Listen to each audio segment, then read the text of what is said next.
Happy holidays, everyone. Peyton Snaback here again for another special video for you guys today. So, as you guys already know, 2019 is about to end and we're about to go into a new decade. I figured, since I've been to the movies a lot this year, talk about my top 10 favorite movies of this year. My favorite ones that I could just watch over and over again. So you'll be seeing some pictures up here of my favorite movies for my top 10 favorites for 2019. So here is number one, Escape Room. So this movie is kind of like the movie Cube and the Saw movies. Now, this was actually, I think, the first movie for 2019, the first horror movie to go in theaters for 2019. And this movie is basically about a group of these people to get sent this box.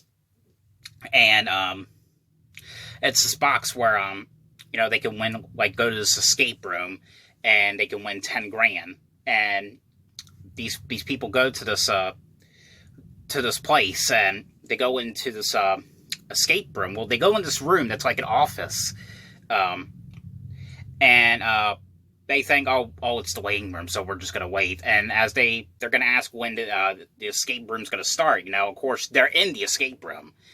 And, the room is turning into an oven.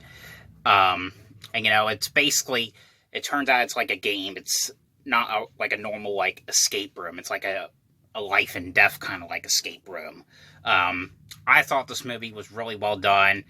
It kept me on the edge of my seat. I really enjoyed this movie, and part 2 is going to come out next year. I cannot wait to see the sequel to this, because I really like this movie. I really like the escape rooms, too. I really like everything that they did with this. I think everything about it was well done. If you guys haven't seen this movie, definitely check it out. But here is number 2. Glass is the follow-up to Unbreakable and a direct sequel to Split, and is directed from one of my favorite movie directors of all times, M. Night Shyamalan. This is probably like my new favorite of his. Unbreakable I thought was okay. Split I thought was okay, but Glass I really like this one. This is probably I think it's like my 4th favorite of his movies. The other movies of his I really liked was The Village, Devil, and The Visit. I know he did Stuart Little too. I think he produced it, but I don't think he had anything like. I don't think he directed it or anything. But Glass is basically the follow-up to Unbreakable, and Bruce Willis, he reprises his role as David Dunn. I think, what was it, that green, like, superhero, and also, Samuel L. Jackson reprises his role as, Mr. Glass, and, James McAvoy reprises his role as, the Horde, or, the guy with the 23 personalities. But this movie takes place in a mental asylum, and they all three of them, all three of the main characters, they go into the insane asylum, and and the doctor's like working with them, and ask them, like, are trying to make them wonder, are they really like superheroes, or is all of this in your head? And of course, Anya Taylor-Joy reprises her role from the girl that was in Split, who was kidnapped by James McAvoy's character. I have to say, I really like this one, and, of course, as M. Night Shyamalan always does with his movies, this one has a really great twist, and it all, it all equals together, the whole, trilogy. I don't know I forgot what they call this trilogy, though, but a really cool follow-up and really well done, and, of course, it's from Blumhouse as well, and Blumhouse has done some great movies in the past, and there's some other Blumhouse movies I'm going to be talking about here shortly. But anyway, guys, here is movie number 3.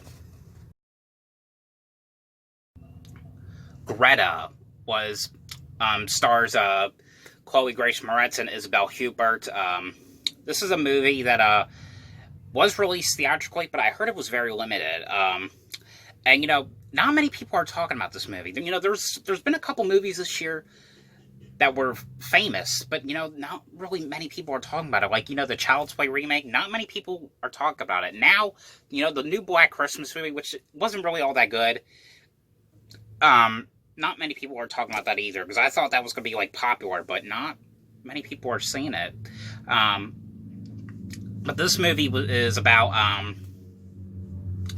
Chloe Grace Moretz. She starts off with her going into the subway on her way home from work, and she finds this handbag, and it belongs to someone named Greta. And of course, the Greta person is played by Isabelle Huppert, and and they become friends. Everything is going fine until one night Greta's character invites Chloe's character to dinner, to her house for dinner, and she goes in this cupboard and she discovers all these like handbags, and one of them has her name on it, Chloe Grace Moretz's name on this bag, and she's like, okay, this is getting really creepy, so I think I'm going to stay away from this woman. And of course, when she does that, she don't want anything to do with her anymore. Isabel's character, she's starting to stalk her, harass her. It was kind of like one of those stalky-like movies, because they did another one, too, this year as well, which I didn't put in here as, like, my top 10, because it's, I did like it, but it's not, like, a movie that is, like, my favorite for 2019, which was the movie Intruder. I think Greta was a little bit better. This is a movie I think was really well done. People need to check this one out, because I thought it was very creepy. And there was a gore scene in the movie, too. I'm not going to say what that was, but, I did enjoy seeing this one in the theaters. But anyway, guys, here is movie number 4. The Fanatic stars John Travolta and Devon Sawa. And this one was also like a stalky-like movie, but it's a really twisted, different like one. This is one I just recently reviewed in my last DVD and Blu-ray update. This one did get released in theater. I didn't get to see it in theaters because I think it was only available for one night, and only a couple of theaters were playing it. I don't think the theater I go to was playing it. But this movie is, and this is a movie you kind of feel bad for John Travolta's character, because like he's like this mentally ill like person, and it's basically him, he's obsessed with this, well, not obsessed, but, he's a huge fan of Devon Sawa's character, who, is an actor, who is, played in a lot of horror movies. John Travolta's character is a fan of horror movies, that he's doing a signing at this place, and, he wants to get his autograph, and, Devon Sawa is like a jerk, and he's like, nah, I don't want an autograph, I'm not giving you an autograph, get out of here, you creep me out, and all that stuff. And of course, that's when things go down. John Travolta is like stalking Devon's character, and breaking into his house, and just doing a bunch of crazy stuff. This one, I think I like this one just as much as Greta. This one was really well done. All these movies for my top 10 are really well done, but definitely check this one out, because this one was really well done, and, you kind of feel bad, in a way, for John Travolta's character more, because he's like a mentally ill person. All he wanted was an autograph from his favorite, actor, and his actor is, like, saying all this mean stuff to him, so, in a way, you kind of feel bad for him, more than Devon Sawa's character. That's how I could put it, in my opinion. But here is movie number 5. Ma is another Blumhouse movie, and stars Octavia Spencer. She's going to be in a movie next year, which is a remake, and she's going to be in a movie called The Witches, which I cannot wait to see the remake too. I love the original one with Angelica Houston. But this movie is about group of these friends. They want to, of course, they just want to hang out and drink and get drunk and do drugs and all that, and they're trying to get beer, trying to get like a someone who's over 21 to go buy him beer, and they come across Octavia Spencer's character, and she's like, oh, I ain't interested. And then that's what she's like at first, and then she changes her mind, and she's like, oh, I'll do it, no problem. And she buys him the beer. She's like, you want to hang out somewhere where you party as long as you want? And of course, what she does is she invites him to their basement, and the basement's kind of like an underground bar, and everyone, all the teenagers hang out there. They can drink and do all kinds of drugs if they want to. And of course, everything is going fine until Ma, or Octavia Spencer's character, she's acting strange.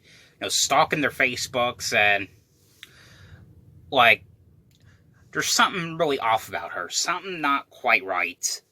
And, you can't really say too much about this movie, because you don't really want to ruin it. Because there is kind of like a cool twist that happens in this movie. But everyone says, lots of people say that the trailer ruins the whole movie. I can't say that to this one. I mean, I don't think it ruined anything. I mean, there was some stuff from the trailer it didn't even show in the movie. In the movie that it didn't show in the trailer, But I think the Black Christmas one, I think the trailer for that may have ruined a couple things.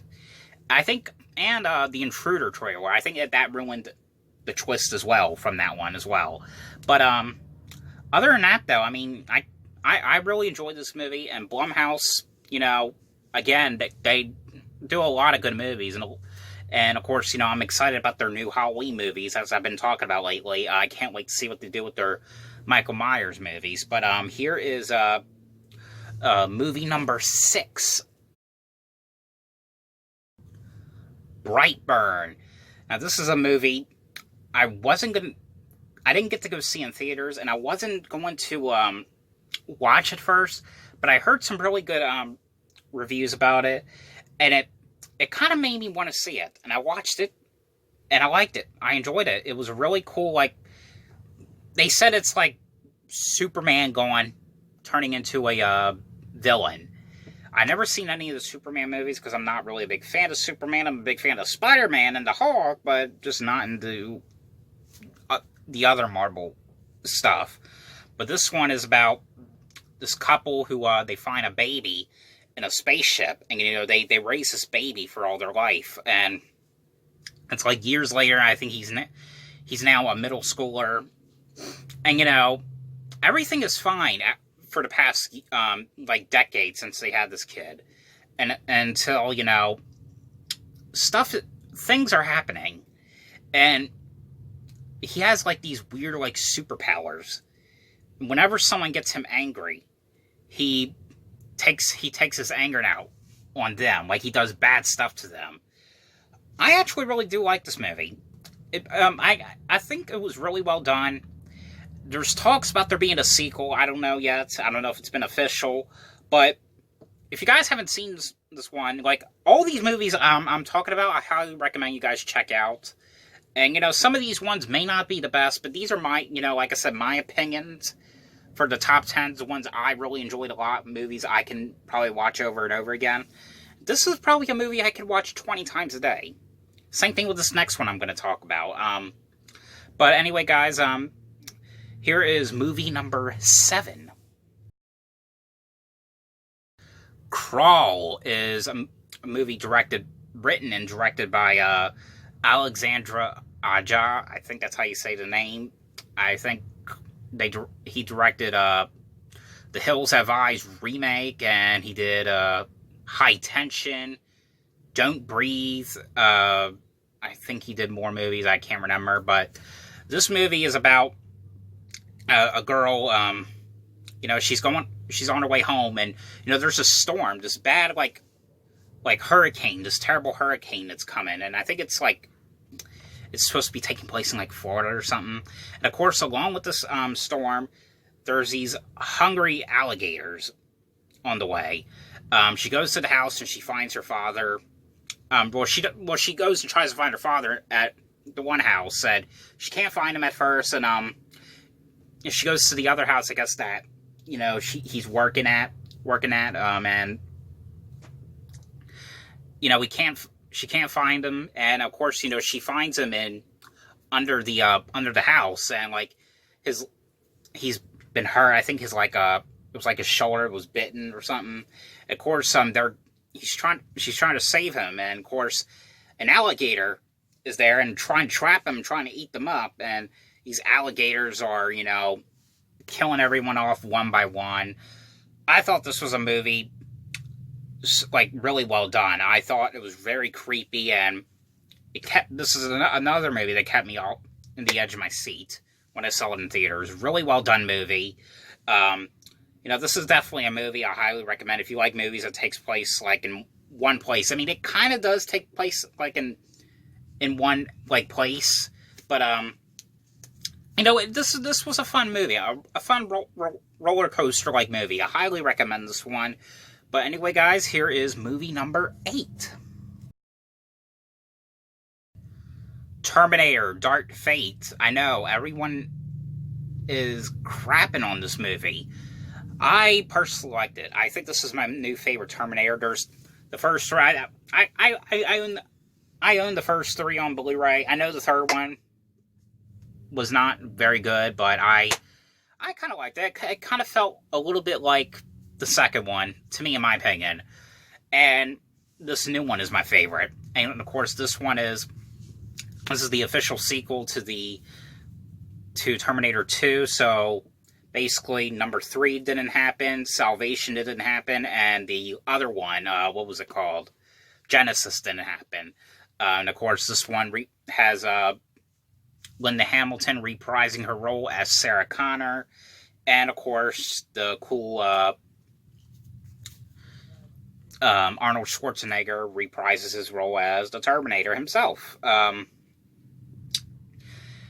this movie, and of course, it's like how all these Terminator movies are, people running away from the Terminators. One of the evil ones are coming after them. That's technically what it is. I thought it was a really cool movie. I'm not into many of these kind of action movies, but if it's a Terminator movie, I'll watch. But this is, I don't know. I did kind of enjoy this one. Really cool that I'm sorry, I'm having a brain fart in these videos. But Linda Hamilton reprising her role as Sarah Connor is pretty cool. And of course, John Connor, he's not in this one, of course, but, it was okay. I still enjoyed the movie. I thought it was a really fun movie to watch, but, so here is movie number 9. Ready or Not stars Samara Weaving, and I can't wait for her, a movie has her in it coming out next year. A movie called Bill and Ted Face the Music, which is the 3rd Bill and Ted movie. And of course, that movie has Keanu Reeves and Alex Winter reprising their role as Bill and Ted. But this one has to do with her getting married to Adam Brody's character. And Adam Brody has a family who's very rich, and they live in this very big mansion. That's where the wedding takes place, and of course, every time someone gets married or a new member is part of the family, the tradition is you have to play a game. It doesn't matter, and it could be any kind of game. And of course, the game that she has to play, of course, is hide and seek. But of course, this game that she's going to play is not your normal kind of game. It turns out this kind of game is she has to hide, and the family has to find her and kill her. And of course, there's just like a legend that if they don't find her before sunrise, that they can die and they can blow up. But I have to say, I really thought this one. I know some people say that the Child's Play remake was probably like one of the goriest ones in theaters this year. And yeah, I mean, it was a little bit gory, but I can't say it was like extreme gory. This movie, I think, in my opinion, was probably the goriest movie in this year. I mean, the ending, man. I'm not going to ruin the ending, but the ending was pretty damn gory. But I enjoyed this movie. I didn't know if I was going to like it at first, but I enjoyed it. I thought it was pretty cool. So here is the last one, movie number 10. Bloodline. Once again, this is a Blumhouse movie. I think it was released theatrically, but only limited and not in my theater. This movie stars Sean William Scott, and this movie is kind of like Dexter. So if you're a big fan of the Dexter TV show, you'll be a fan of this movie, because this movie was 100% like Dexter. But this movie is basically about Sean William Scott, who's this like guidance counselor at the school, and basically what he does is his clients are telling him about their parents abusing them, and so what he's doing is he's finding their parents, like the parents that are responsible for their traumatic experience, whatever, and he's killing them off and torturing them, and that's basically what it is. And I have to say, I mean, I like Dexter, and this one was 100% like Dexter. I enjoyed this movie, and Blumhouse did a great job with this movie. And just everything about it was really cool. And this is a movie I could watch over and over again, because I really enjoyed it. I really did. But that is my top 10 movies for 2019. So I hope you guys enjoyed this video, and thanks for watching. And hopefully I can go to a lot more movies next year for 2020, so I could talk about my top 10 movies for 2020. So anyway, guys, Merry Christmas and Happy New Year, and I'll see you guys later. Bye.